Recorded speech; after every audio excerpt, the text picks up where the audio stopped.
All right, welcome back, everyone. We're diving deep today into the minds of billionaires. Ooh, sounds exciting. You guys requested tons of questions about how these folks think. Right, like what's their secret sauce? Well, we found this awesome article by Andy Crebar, Oh yeah, the one where he actually met with a billionaire. the one and only.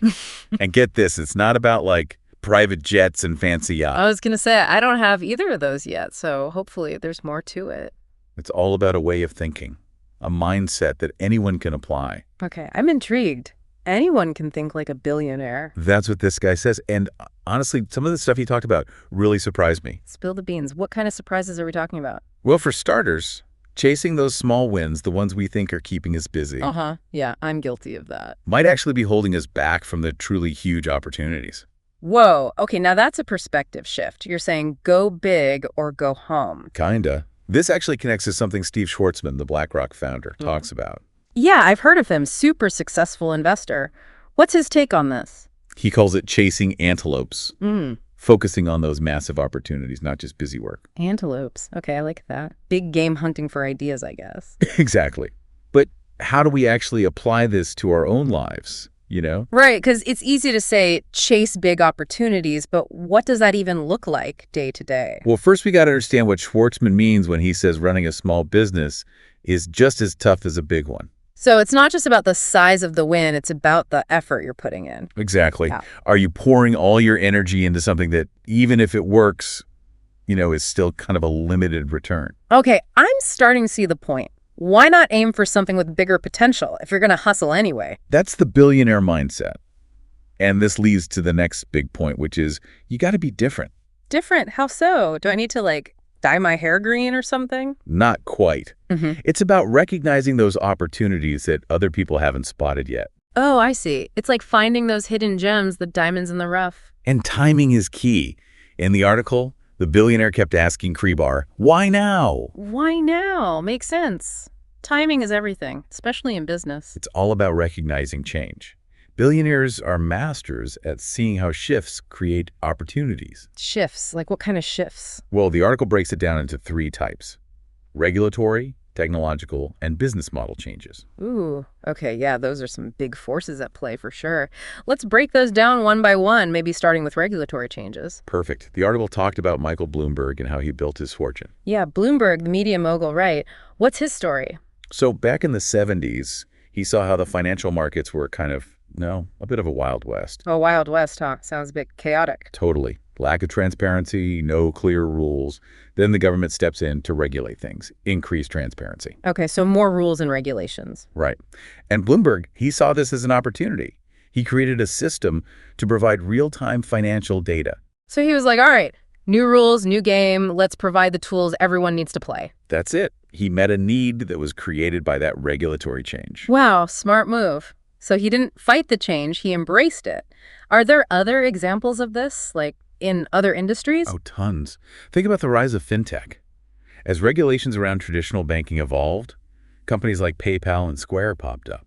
True. They completely changed how we move and manage money, and it all started with those regulatory shifts, right? Yeah, it's not just about following the rules, it's about understanding how those rules create new needs and opportunities. Okay, that's a really interesting way to look at it. It's like the rules change, the game changes, and the winners are the ones who adapt the fastest. Exactly.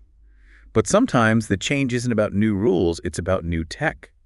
Which brings us to our next type of change. Okay, technological change. I feel like this is happening faster than ever these days. No kidding. And I think the poster child for spotting these tech shifts has got to be Elon Musk. Oh yeah, the guy's a visionary. SpaceX, Tesla, Solar City, he seems to have a knack for seeing what's coming next. Right. Take Tesla, for example. Electric vehicles, they'd been around for decades. But Musk saw their potential to become mainstream. Why's that? What did he see that others didn't? Well, battery technology was improving, concerns about climate change were growing, and he saw those trends converging. So it wasn't just about the cars themselves, it was about the bigger picture, the societal shifts happening alongside the technology. Precisely. He wasn't just building cars, he was betting on a technological and a societal shift, all happening at the right moment. Man, that's some serious foresight. It makes you wonder, how did these guys see these things coming? It's like they have a sixth sense or something. I know, right? It's fascinating how they connect the dots. They're constantly looking at trends, asking what-if questions, and imagining how different forces could converge. Okay, so we've got regulatory change, tech change. What's the third one? The one that's maybe a bit harder to spot. That's business model change. The article uses Uber as the perfect example. Uber. Okay, so they revolutionized transportation. But they didn't invent ride-sharing, did they? You're totally right. There were companies doing similar things before Uber came along. Like who?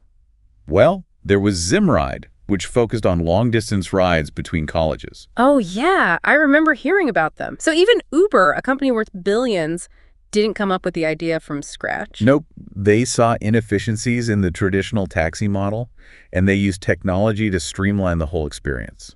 So they saw a better way to execute on an existing idea. Exactly. It's a great example of how good artists copy, great artists steal. Ah, the famous Picasso quote. But what does that actually mean in terms of building something huge? This billionaire, he stressed that you don't always have to reinvent the wheel. Look at Sam Walton and Walmart. Walmart. Okay, so what did he steal? He didn't invent discount retail or efficient supply chains. He just took those concepts and scaled them to a level nobody had ever seen before. So it's not about being totally original. It's about taking what works and making it even better. Or applying it in a new way to a different market, whatever. The point is, focus your energy on execution, on building and scaling a proven model. That makes a lot of sense. I think a lot of us get stuck trying to come up with something totally new when we could be taking something that's already working and making it even better. All those hours wasted, right? Yeah. But thinking like a billionaire means being able to spot the potential in existing ideas. So instead of chasing the shiny new object all the time, take a look around and see what's already working. I like that. It's a game changer, for sure. But all this makes me wonder how much of this is about talent versus just being lucky, you know? Luck. Yeah, like being in the right place at the right time. Exactly. Because these billionaires, they all seem to have this incredible knack for making the right moves at the right time. Well, that's where the next lesson comes in. You can't do it yourself. This billionaire was really interested in the team behind Crebar's startup. He wanted to know who else was involved. Yeah, like who are the brains behind the operation and how are they all contributing? Because it takes a team to build something big, right? Absolutely. No billionaire did it alone. They all had teams of talented people working towards that shared vision. So thinking like a billionaire means understanding that your success depends on the people you surround yourself with. It's all about collaboration. And the article mentions Steve Schwartzman again, this time his idea of 8s, 9s, and 10s when it comes to talent. 8s, 9s, and 10s. Okay, I'm curious. What's that all about? Well, he believes in, categorizing people based on their potential contribution. 8s are solid, 9s are excellent, but 10s, they're the game changers. The ones who can see problems and design solutions on a different level. Exactly. They're the ones who can really move the needle. So thinking like a billionaire means surrounding yourself with as many 10s as you can find. But how do you even do that? It's about identifying those high potential individuals and then, this is key, empowering them to do their best work. Give them the resources, the autonomy, and the recognition they deserve. Absolutely. It's about creating an environment where those 10s can thrive. It's not just about finding talent, it's about cultivating it. But even with a team of rock stars, I'm sure there are still challenges. Oh yeah, for sure. Even billionaires face failures. That leads us to lesson number 5. Develop a thick skin. You've got to be able to take the hits, right? They say you have to break a few eggs to make an omelet. More than a few, probably. But seriously, resilience is essential when you're aiming high. The article used Steve Jobs as an example. Steve Jobs. Oh yeah, getting fired from Apple. That was a tough one. Talk about a comeback story. But it shows how even billionaires experience setbacks. It's not about avoiding failure, it's about learning from it and coming back stronger. So how do we develop that thick skin? It's easy to say, but it's a lot harder to actually do, especially when you're pouring your heart and soul into something. It's definitely not easy, but it starts with recognizing that failure is part of the process, especially when you're pushing boundaries and taking risks. So maybe it's not about avoiding failure, it's about changing how we view it. Like instead of seeing it as a sign of defeat, see it as an opportunity to learn and grow. Exactly. What did Steve Jobs do after getting fired from Apple? He started NXT, which actually led him back to Apple and fueled some of their greatest innovations. So maybe setbacks are less about hitting a dead end and more about finding a detour that leads you to an even better destination. This whole conversation is making me rethink my relationship with failure. It's a journey we all take. But remember, even with a thick skin and a resilient mindset, sometimes things just don't go your way. Like what happened to Andy Crebar. He pitched his idea to this billionaire and, well, he got rejected. He did. But here's the surprising thing. He still considers the experience incredibly valuable. And that leads us to our final and perhaps most important lesson. Enjoy the chase. We'll dive into that and wrap things up in part 2. See you soon. Welcome back, everyone. We left off on a bit of a cliffhanger, talking about how even with all the right moves, things don't always go as planned. Yeah, Andy Crebar, he put in the work, got the meeting, pitched his idea to this billionaire, and still got a no. It's kind of a bummer, right? Yeah. Makes you wonder, what's the point of it all if even billionaires say no sometimes? That's where this last lesson, enjoy the chase, becomes so powerful. Crebar might not have gotten the funding, but he got something even more valuable. More valuable than millions of dollars. I'm all ears. He gained perspective. See, this billionaire wasn't just looking for a good investment. He was looking for someone who truly loved the process, the challenge of building something new. So it's not just about the end goal, it's about the journey itself. But that seems a little, I don't know, counterintuitive. We're talking about people who are all about achieving massive success. It might seem that way, but think about it. These are people who've built empires, disrupted industries. They could easily just kick back and relax. Right, they've already made it. Exactly. Yeah. But they don't. They keep pushing, keep innovating, because they find fulfillment in the challenge itself. It's like they're not just playing the game to win, they're playing because they love the game. 100%. And that's what this billionaire was trying to get across. He even emailed Crebar after the meeting to emphasize this point. Oh, really? What did he say? Lay it on us. He quoted Naval Ravikant, who said, "If you can't be happy with a coffee, you won't be happy with a yacht." Deep.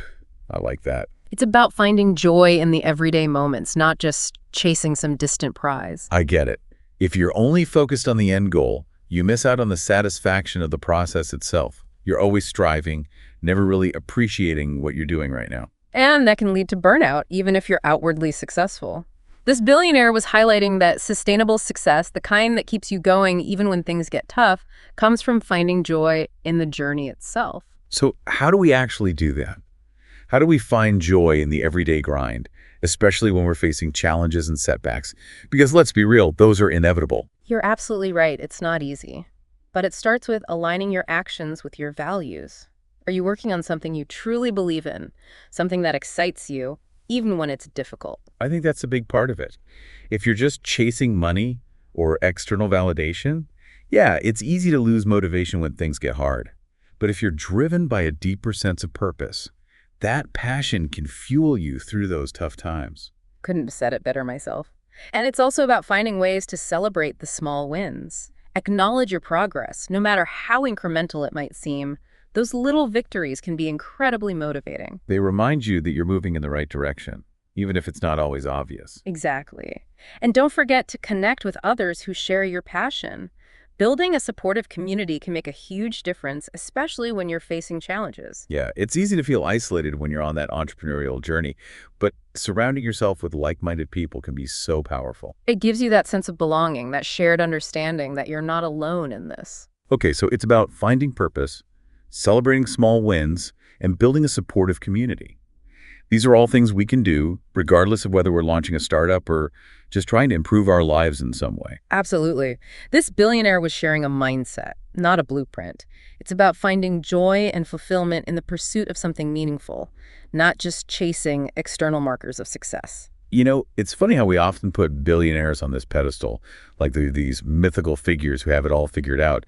But Crebar's article really humanizes them. They face challenges, experience setbacks, and even find joy in the everyday grind, just like the rest of us. It's a good reminder that success doesn't make you immune to life's ups and downs.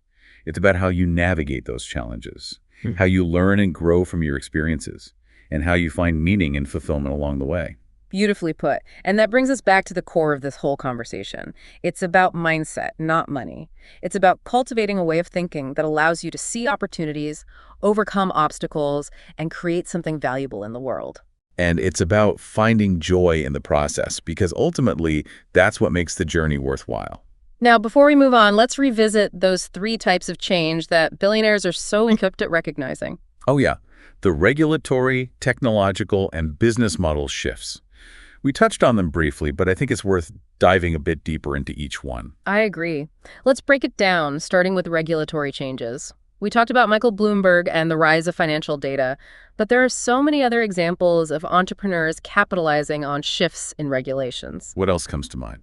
Well, think about the cannabis industry. As more and more countries and states legalize marijuana, both for medicinal and recreational use, there's this whole new world of entrepreneurial activity opening up. It's like a gold rush, but for cannabis. Exactly. And it's not just about creating new businesses. Regulatory changes can also impact existing industries, forcing companies to adapt and innovate or risk becoming obsolete. Like what? Give us an example. Take the energy sector. As regulations around carbon emissions tighten, companies are having to invest in renewable energy sources and develop more sustainable practices. So it's like the rules of the game are changing, and the winners are the ones who can adapt and innovate the fastest. Exactly. And that's why it's so important to stay informed about the regulatory changes happening in your industry and to think critically about how those changes might create new opportunities or challenges. It's not enough to just follow the rules. You have to understand the bigger picture, anticipate the shifts, and position yourself to capitalize on them. Couldn't agree more. And speaking of big shifts, that brings us to technological change, a constant force in today's world, disrupting industries and creating new possibilities at an unprecedented pace. We talked about Elon Musk and his ability to anticipate these technological shifts. But for those of us who don't have a crystal ball, how do we even begin to wrap our heads around this kind of change? You're right. Keeping up with the pace of technological change can feel overwhelming. But it's not about predicting the future with perfect accuracy. So what is it about? It's about cultivating a mindset of curiosity and continuous learning. Okay, so instead of trying to guess what the next big thing will be, it's about developing a framework for understanding how technology is evolving and how it might impact our lives and businesses. Exactly. And that starts with paying attention to the trends. Read industry publications, attend conferences, follow thought leaders in your field. Immerse yourself in the world of innovation and be on the lookout for emerging technologies that pique your interest. And don't be afraid to experiment, right? To play around with new tools and platforms to see what works and what doesn't. Absolutely. The more you expose yourself to new technologies and concepts, the better equipped you'll be to spot those game-changing opportunities. Okay, so we've covered regulatory change and technological change. What about business model change? This one feels a little more nuanced, a little harder to pin down. It can be. Business model innovation is all about finding new and more efficient ways to create and deliver value to customers. It's about challenging the status quo and questioning existing assumptions. We talked about Uber as a prime example of business model disruption. But are there other examples of business model innovation that might not be as obvious or as technology-driven? Of course. Think about the subscription model. It's become incredibly popular in recent years, with companies offering everything from streaming services to meal kits to clothing rentals on a subscription basis. Yeah, it's like a shift from owning things to accessing them, from one-time purchases to ongoing relationships. Exactly. And it's a business model that has disrupted traditional industries like cable television, grocery stores, and even retail fashion. So for our listeners who are thinking about launching a new venture or even just improving their existing business, what advice would you give them in terms of business model innovation? I would say start by really understanding your target audience. What are their pain points? What are their unmet needs? What would make their lives easier or more enjoyable? So it's about solving problems and creating value for your customers. Absolutely. And then challenge yourself to think outside the box. Don't be afraid to experiment with different pricing models, delivery methods, or customer engagement strategies. Borrow ideas from other industries. Sometimes the best inspiration comes from looking outside your own field and seeing how others are solving similar problems. It's like that steal like an artist concept we talked about earlier. It's about being open to inspiration from unexpected sources and adapting those ideas to fit your own unique context. Exactly. And remember, business model innovation is an ongoing process. The most successful companies are constantly evolving and adapting to meet the changing needs of their customers and the market. So even if you've already established a successful business, it's important to stay curious, to keep experimenting, and to be willing to challenge your own assumptions. Because the moment you become complacent, the moment you stop innovating, is the moment you start to fall behind. That's some great advice. Yeah. And it really highlights that thinking like a billionaire is about so much more than just accumulating wealth. It's about having a growth mindset, a relentless pursuit of improvement, and a deep understanding of the forces that shape the world around us. And it's about using that knowledge and those skills to create something meaningful, something that makes a positive impact on the world. You know, we keep talking about these huge world-changing ideas, but this whole billionaire mindset can apply to anything, right? Like even personal goals. Of course. The principles are the same. Whether you're starting a company, writing a book, or just trying to get in shape, it's about setting ambitious goals, embracing challenges, and finding joy in the process. It's so empowering to realize that these qualities aren't exclusive to billionaires. They're accessible to anyone who's willing to put in the work and embrace the journey. And that brings to mind a quote by Henry Ford. Whether you think you can or you think you can't, you're right. Our mindset plays a crucial role in shaping our reality.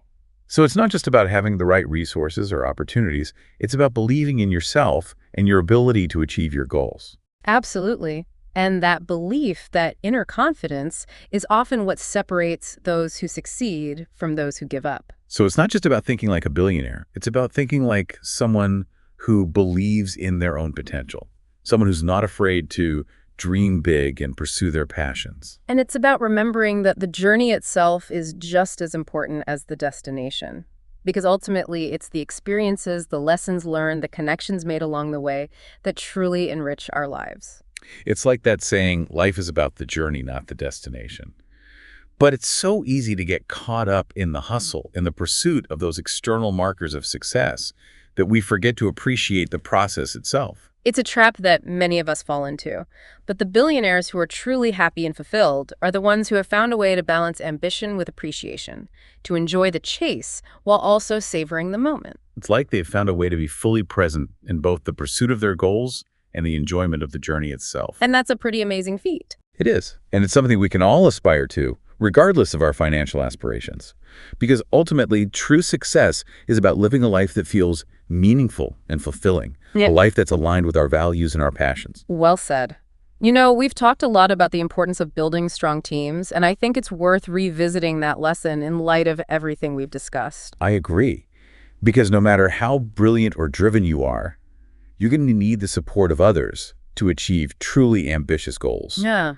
We can't forget about that team aspect. Exactly. This billionaire we've been discussing, he was deeply interested in the team behind Crebar's startup. He wanted to know who else was involved, how they were contributing. Because it takes a team to build something truly great. Right. Absolutely. No billionaire did it alone. They all had teams of talented people working towards a shared vision. Thinking like a billionaire means understanding that your success depends on the people you surround yourself with. And we talked about Steve Schwartzman's idea of 8s, 9s, and 10s when it comes to talent. But how do you actually go about building a team of 10s? It's not like they're just sitting around waiting for you to call, right? It's true. Finding and attracting top talent takes effort. But it starts with being clear about your vision and values. What are you trying to achieve? What kind of culture do you want to create? Because the right people will be drawn to a compelling vision and a strong set of values. And once you've attracted those talented individuals, it's crucial to empower them to do their best work. Give them autonomy, provide them with the resources they need, and create an environment where they feel valued and respected. Because when you have a team of 10s who are all aligned with your vision and empowered to contribute their unique talents, that's when the magic happens. And that's how you create something truly extraordinary, something that has the potential to change the world. That's amazing. We've covered a lot of ground here, but there's still so much more to explore. We'll be back in just a moment for the final part of our Billionaire Deep Dive. We'll leave you with some final thoughts and a challenge to take with you on your journey. All right, we're back for the final part of our Billionaire Deep Dive. It's been quite a journey so far, huh? It has. From chasing those antelopes to building dream teams and developing thick skin, lots of great insights. I know, right? And one thing that's really stuck with me is that idea of enjoying the chase. It's so easy to get caught up in the hustle, the constant striving, that we forget to actually enjoy the process itself. Like, what's the point if you're miserable the whole time? Totally. I think that's why that email from the billionaire to Andy Crebar was so powerful. Even though he ultimately rejected Crebar's pitch, he still took the time to emphasize the importance of finding joy in the journey. It really says something about this billionaire's mindset, you know? Mhm. Like he's achieved incredible success, but he's still reminding people to enjoy the process. It highlights that these billionaires, they're not just driven by money or power. There's a genuine passion behind what they do. It's like they've tapped into this source of energy that fuels them, even when things get tough. It's not just about building businesses, it's about building legacies, solving problems, making a dent in the universe. And that sense of purpose, that excitement, that's what keeps them going. It reminds me of something a mentor once told me. He said, find something you love to do so much that you do it for free, and then find a way to get paid for it. That's the dream, right? To be able to do what you love and make a living from it. I think that's what this billionaire is getting at. It's not about forcing yourself to love the grind.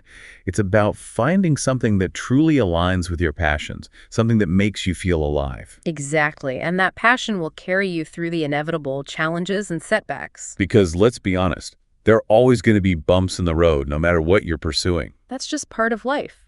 But if you're doing something you genuinely love, those bumps won't derail you. It's about finding that balance between ambition and appreciation, striving for excellence while also savoring the present moment. You know, this whole conversation has made me wonder if we could somehow bottle up this billionaire mindset and make it available to everyone, what kind of world would we create?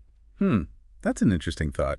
What do you think it would look like? Well, I imagine it would be a world full of passionate problem solvers, driven by a desire to make a positive impact.